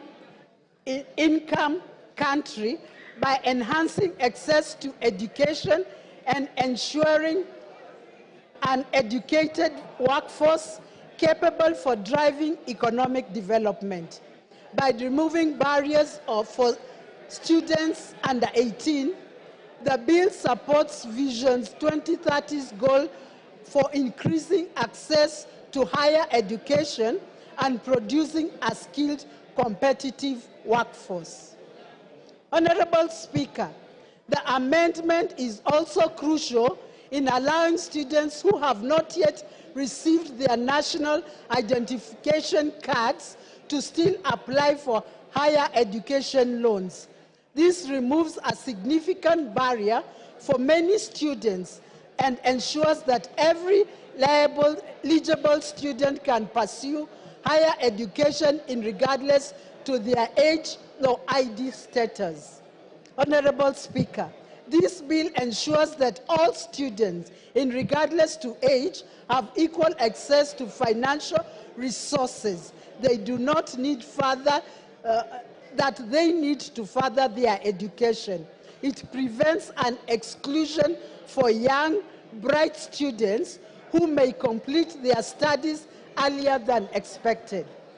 Honorable Speaker, it is worth noting that many students are excelling in their studies and completing secondary school before the age of 18 years.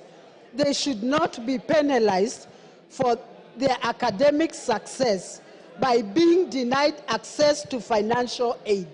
This amendment will ensure that the system recognizes and supports their efforts. Honorable Speaker, moreover, the amendment strengthens HELB's mandate by adapting the policies to better service for changing educational landscape, ultimately enhancing the effectiveness and relevance of National Students' Loans Program. Honorable Speaker, I conclude this amendment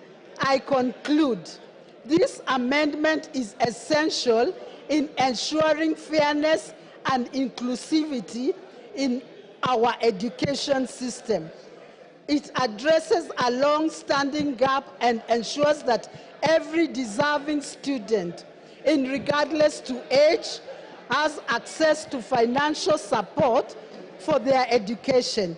It may be said times without it has been said times without that education is an equalizer. I urge members of this House to support this bill and ensure swift passage for the benefit of our young students and the future of our education system. Honorable Speaker, I beg to move and request Honorable Ounda to second. Honorable Oundo. Thank you. Order, Honorable Oundo. Order, members. Honorable Oundo, hold your horses. Okay. Take your seat. Order, honorable members.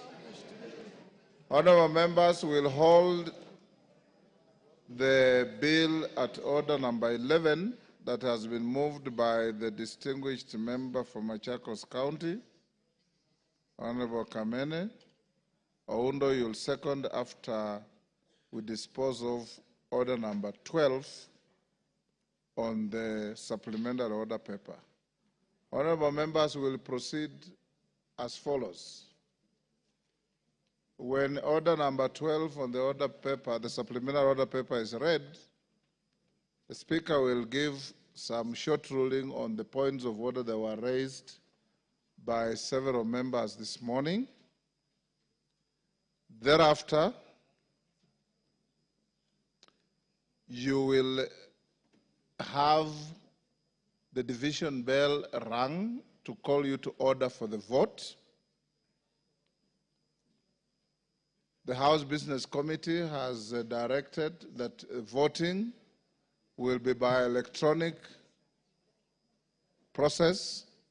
Those of you who may not have your cards will be required to register with the clerks at the table so that everybody is voted. After the vote is cast and the results announced to the House, then we'll open to a few members who may wish to comment on the nominee that has been processed through the House. So call out order number 12.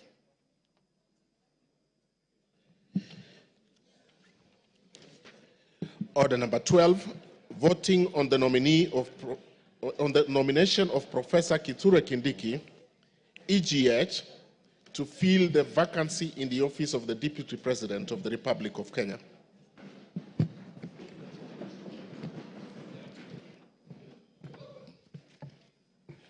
Thank you, honorable members.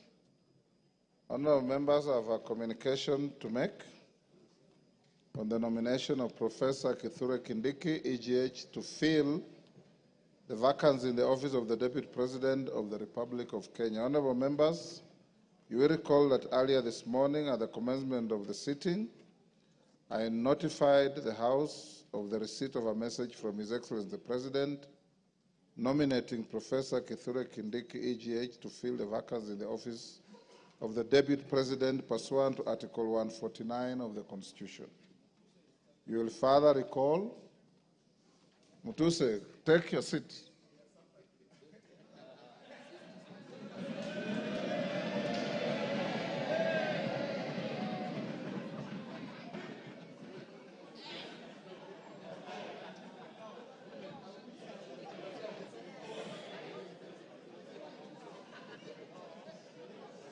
Gagusha, take a seat.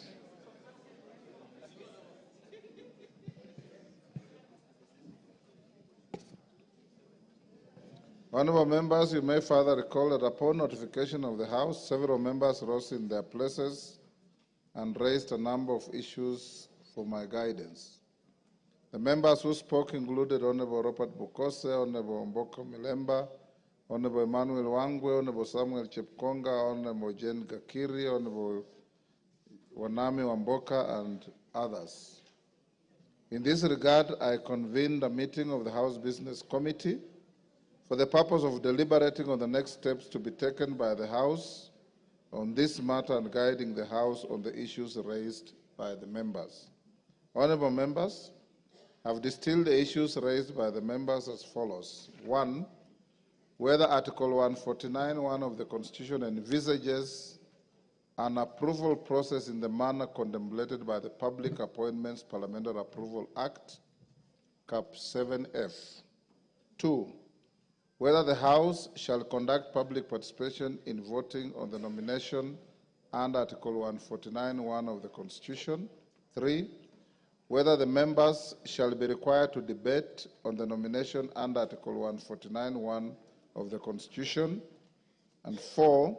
The timelines envisaged under Article 149(1) of the Constitution. And 5. The threshold for voting on the nomination and Article 149(1) of the Constitution. Honorable members, permit me to examine each of the issues that have been raised. The first, on whether Article 149(1) of the Constitution envisages an approval process in the manner contemplated by the Public Appointments Parliamentary Approval Act. It's noteworthy that the Article 149(1) of the Constitution provides as follows, and I quote, "Within 14 days after vacancy in the office of the Deputy President arises, the President shall nominate a person to fill the vacancy and the National Assembly shall vote on the nomination within 60 days after receiving it." From a reading of Article 149(1) of the Constitution, it's expressly provided that the National Assembly shall vote on the nomination within 60 days after receiving it. The drafters of the Constitution distinguish the language used in Article 149(1) of the Constitution by expressly providing that the House is required to vote and not approve the nomination.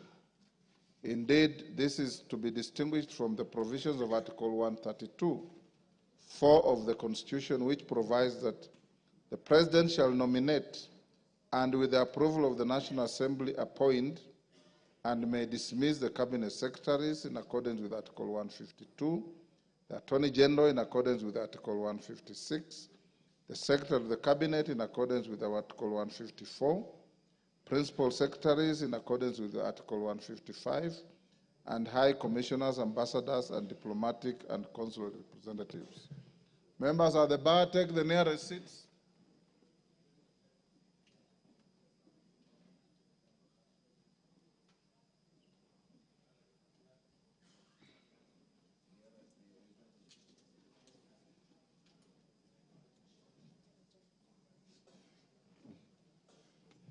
Honourable members, in this regard, for all the state officers that I have just highlighted, the House is required to approve their nomination by the President. However, in respect to the Deputy President, Article 149(1) of the Constitution expressly provides that the House is required to vote on the nomination.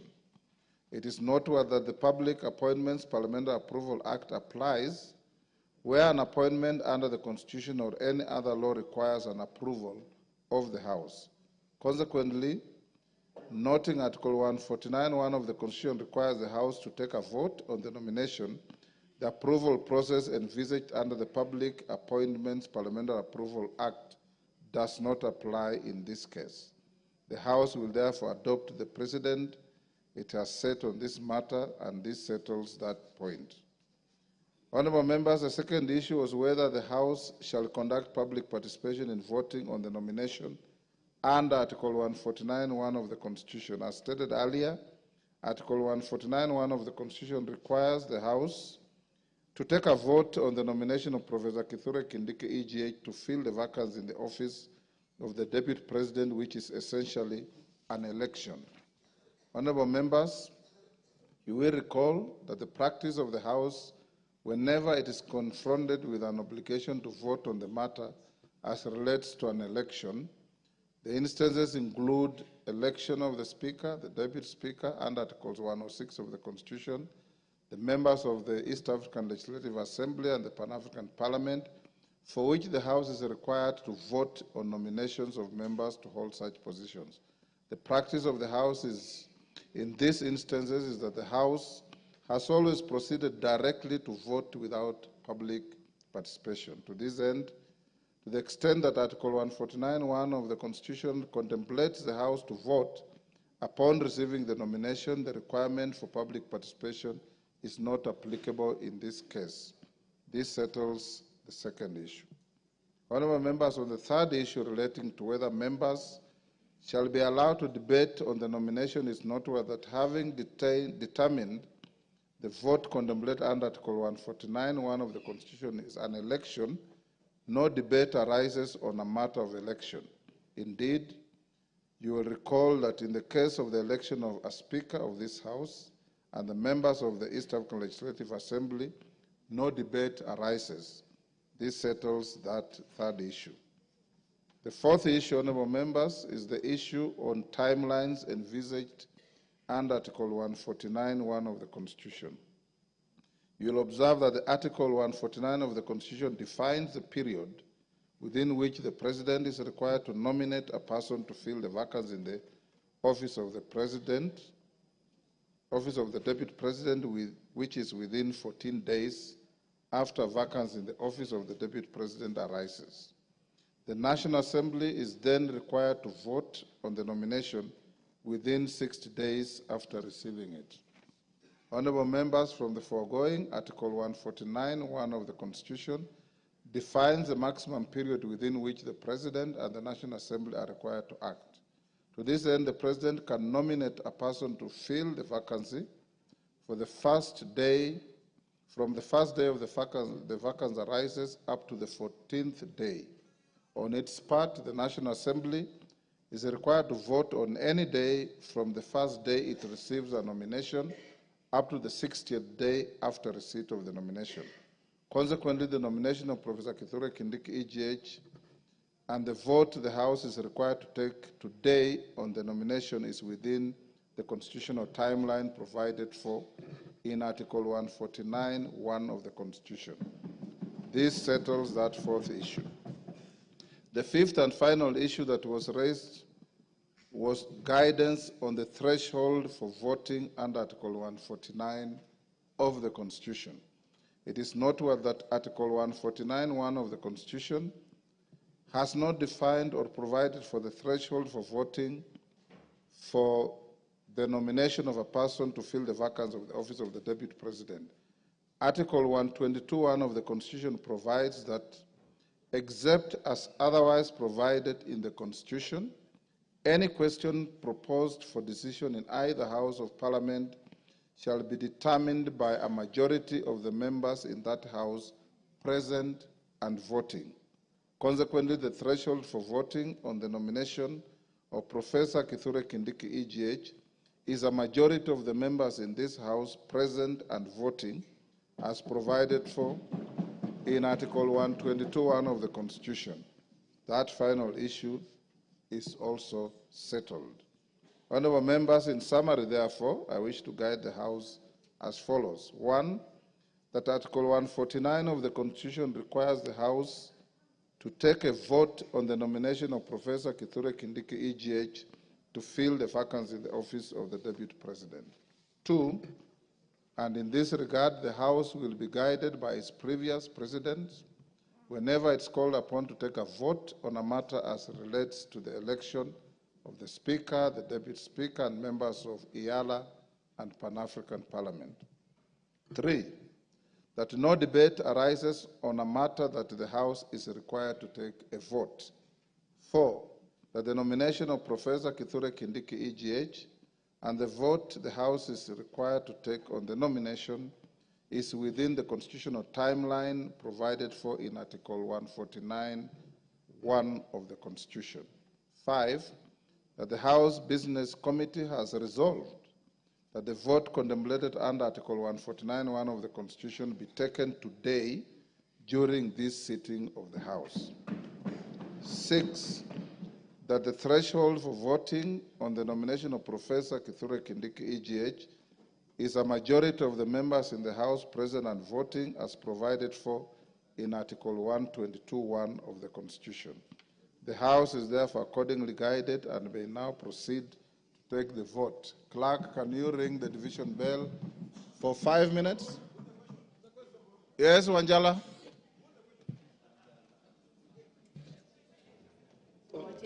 Wanjala? Yes, Mr. Speaker. As you have rightly said, that we will take a vote. But, Mr. Speaker, this House recognizes 3 types of voting. There is acclamation, there is direct digital voting, and then there is a vote we take by reading out the names. Roll call. Roll call. Roll call, Mr. Speaker. Yes. And, Mr. Speaker, when I sit in this House, we are in concurrence that Professor Kindiki is the man, is the Deputy President. Why don't we just, so that we go home, some of us want to take flights, why don't we just vote by acclamation? Rocco? Thank you, Mr. Speaker. Article 149, protect me, Mr. Speaker. Go on, I'm listening. Article 149 of our Constitution, Section 1, as you have rightly pointed, that the National Assembly shall vote on the nomination of the nominated Deputy President. Mr. Speaker, the mood of the House is that there is no objection whatsoever as far as nomination of Professor Kindiki is concerned. Yes, we are ready with our cards to vote electronically, but Mr. Speaker, we seek your ruling and indulgence so that we can go by acclamation and we solve the matter once and for all. Thank you, Mr. Speaker. Order, honorable members. Yes, Senior Counsel.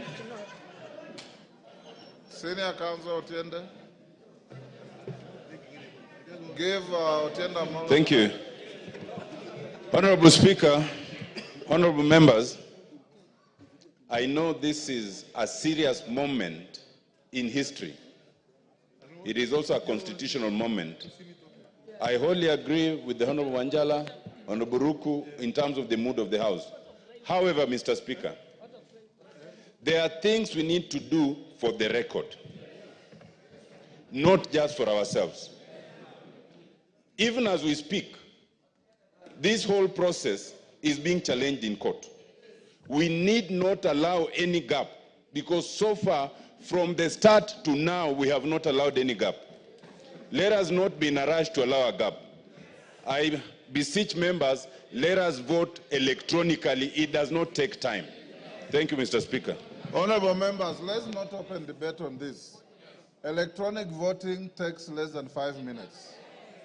I'm sure you know this. So since the House is nearly full, let's have the division bell rung for just 5 minutes. Then we draw the bar, you log in, and we call out the vote. And the majority leader and minority leader nominate one person each to act as tellers. Then with those who don't have cards, I said, you record at the table with the clerks.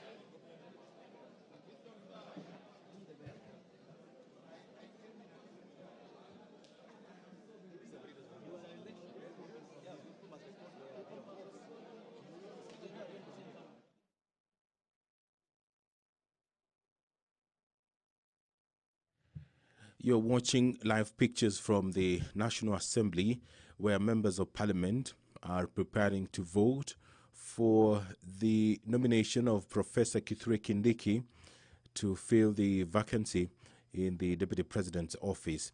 Professor Kithure Kindiki is currently serving as the Cabinet Secretary for Interior and National Administration, a role he has held since October 2022, with a brief hiatus between the 11th July 2024 and 8th of August 2024, when the President dissolved his cabinet.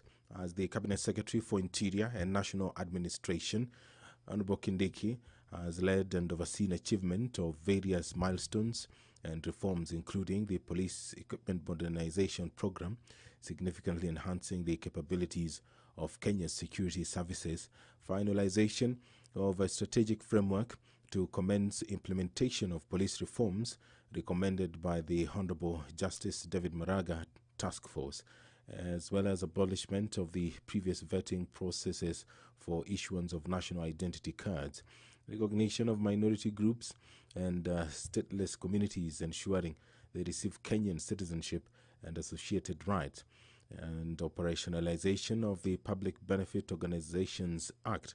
These are some of the achievements of Professor Kithure Kindiki as the Cabinet Secretary for Interior. Prior to his appointment to the Cabinet, Professor Kindiki served as the elected senator for Tharaka Nithi County from 2013, in which time he also served as the Deputy Speaker of the Senate, as well as the Majority Party Leader in the Senate. In his role as Senate Majority Leader, he spearheaded the legislative agenda of the Majority Party in the Senate and served as the leader of the Majority Party. As Senate Deputy Speaker, Professor Kindiki deputized the Senate Speaker in presiding over sittings and debates in the House of Senate and enforcing rules of procedure and parliamentary processes. Honorable Kindiki also conducted oversight roles, governance of counties, and participated in law-making on matters affecting counties. As an advocate of the High Court of Kenya with legal experience spanning over 24 years, Honorable Kindiki was consulted for international organizations, including the World Trade Organizations, WTO, the African Union, the Intergovernmental Authority on Development, IGAD, the United Nations, and UN specialized agencies such as the United Nations High Commissioner for Refugees, UNHCR, and United Nations Development Program, UNDP, and practice as defense counsel at the International Criminal Court at The Hague. Honorable Kindiki has also taught law and held various administrative positions at Moi University School of Law and the University of Nairobi School of Law. He began his career as an assistant lecturer in law at Moi University immediately upon graduating with an undergraduate degree in law.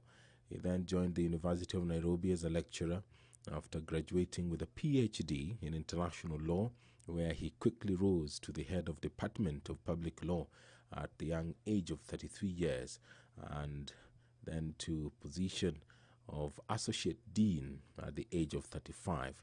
Professor Kindiki was later promoted to the post of Associate Professor of Law at Kenyatta University. He has authored 35 publications, including books, book chapters, and articles in local and international peer-reviewed journals.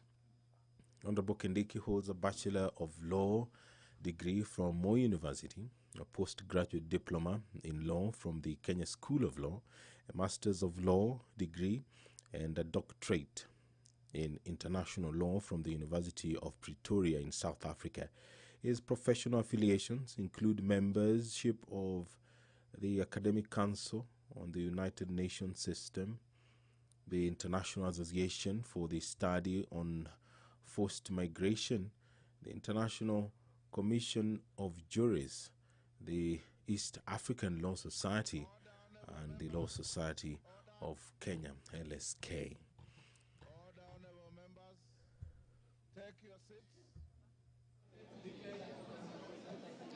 Take your seats.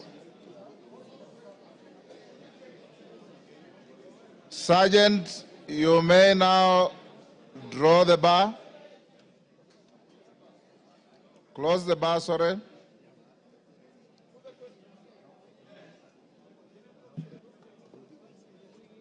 And of course, lock the door for purpose of voting.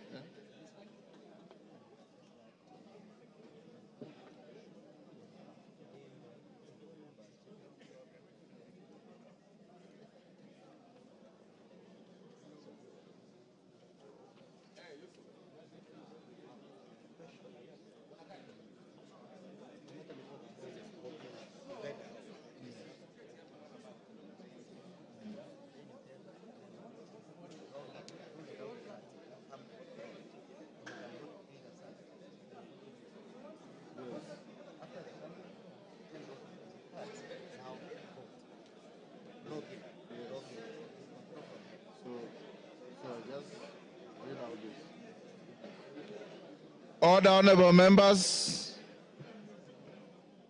Order, honorable members.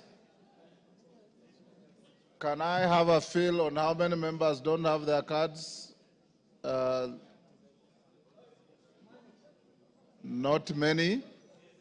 I request respectfully members who don't have their cards to come to where civil servants sit, where they come to this house, on both sides.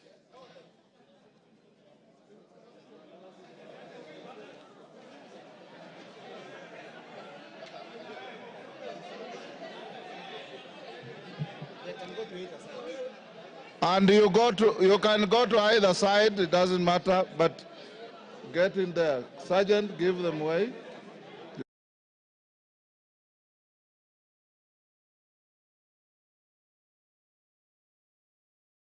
Ingia huko.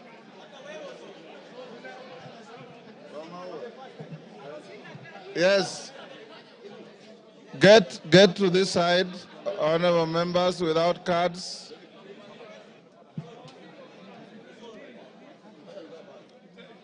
You can even spill to the back, no problem. You will be called. Catherine, if you have no card, move in. Yes.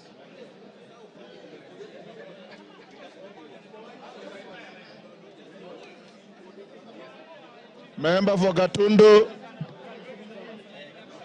Member for Gatundu, complete your journey where you're going. Order, honorable members. Move this side. Eva Barra, you also don't have your card. Come this side. Now, honorable members, the question we are voting on is on the nomination of Professor Kithure Kindiki, EGH, to fill the vacancy in the office of the Deputy President of the Republic of Kenya. That is the question. Now log in. Take out your cards. Take out your cards. Log in.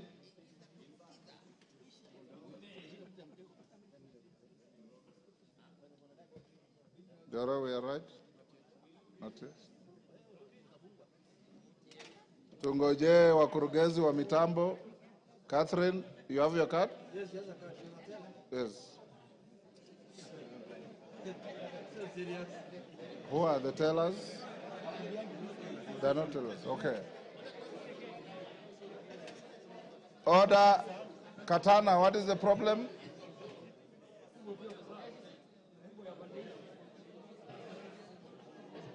Tunangojea wakurugenzi wa mitambo. Jora, are we ready? Okay. Are we? Yes. It's not work. Then you join this. Okay, members. Members who have logged in now vote.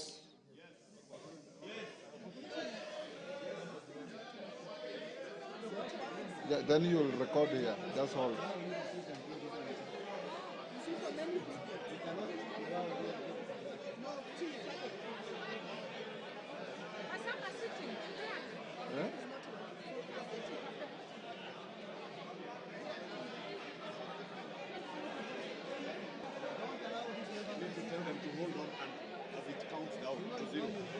Yes. Don't order, members, don't interfere with your cards so that the system can record and count as you vote.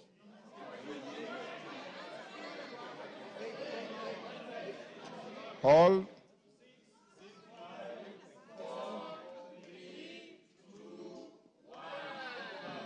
End of voting.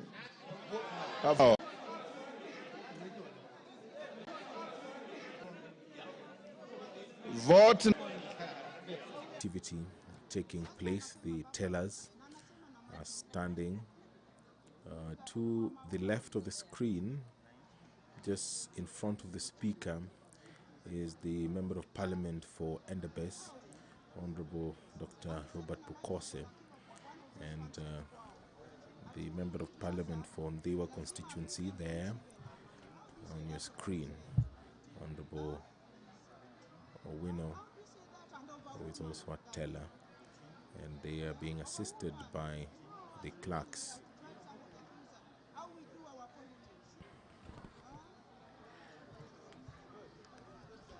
Standing Order 71 of the National Assembly talks about technical failure, confusion or error occurring, which we did see some minutes ago. In the event of a technical failure, confusion or error occurring in the course of voting, which in the opinion of the Speaker cannot otherwise be corrected, the Speaker may direct the House to another round of electronic voting or proceed to a roll call voting. And all that we have seen today during this historic exercise for the National Assembly, where they are considering the nomination of Professor Kithure Kindiki, EGH, to fill the vacancy in the Deputy President's office. The professor currently serves as the Cabinet Secretary for Interior and National Administration, a role he has held since October 2022. But there was a brief moment between July 11th, 2024 and August 8th, 2024, when His Excellency the President dissolved his cabinet. But the former senator for Tharaka Nithi County was reappointed to the very docket that he had served and is currently serving the country in that capacity as the Cabinet Secretary for Interior. We will see the decision that is taken by the National Assembly this afternoon.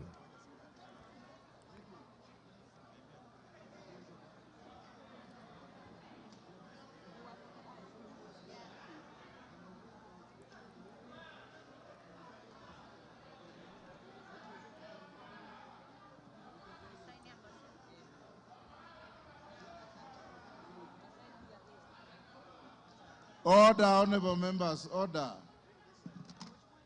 Members, take your seats. Take your seats. Take your seats. Jane Kagiri, take your seats. Take your seats, members. Karemba, take your seats. Ruku. Take your seats.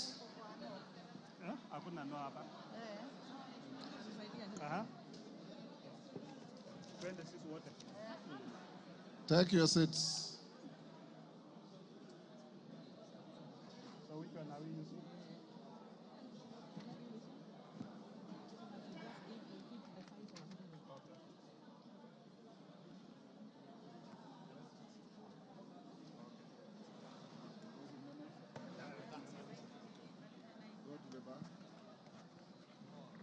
Tell us, go to the bar.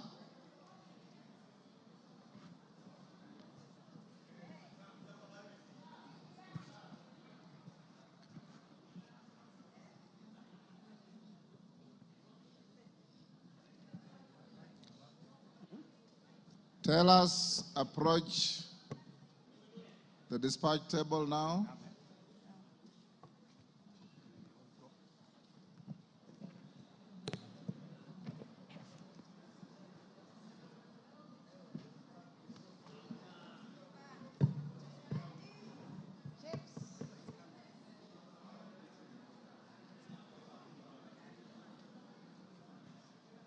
Who is your team leader, Bukose? Honorable Speaker, on the voting, abstentions 0, nays 0, ayes 236.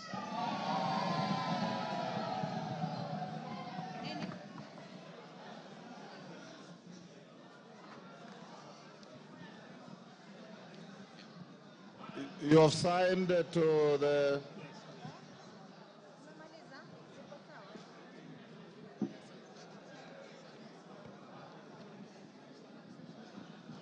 Order, honorable members. Order. Order. Who is that member? Hillary. Take your seat. Honorable members, the vote on the nomination of Professor Kithure Kindiki to fill the vacancy in the office of the Deputy President of the Republic of Kenya is as follows. Abstentions, nil. Noes, nil. Ayes, 236.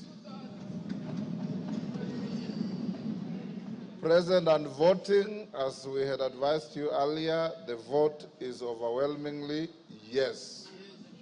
So the nomination is herewith declared passed by the House, and the Speaker will transmit the results to the President, and the Speaker will also sign a Gazette notice to this effect that the nominee for Deputy President has been duly voted by the House and approved. Approval is not applicable here.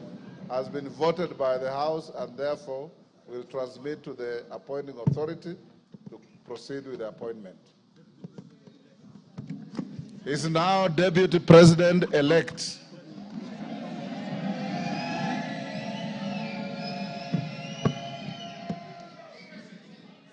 Members, having finished on the issue of the Deputy President-elect, it is now 1:54 p.m. and the House will adjourn until this afternoon at 2:30.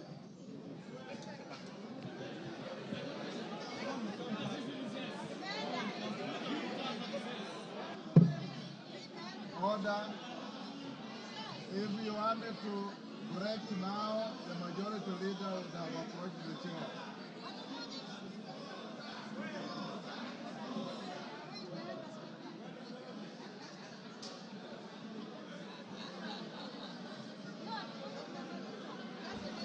You've been watching the proceedings in the National Assembly, where the House has voted for the nominee to fill the position of Deputy President, and that is Professor Kithure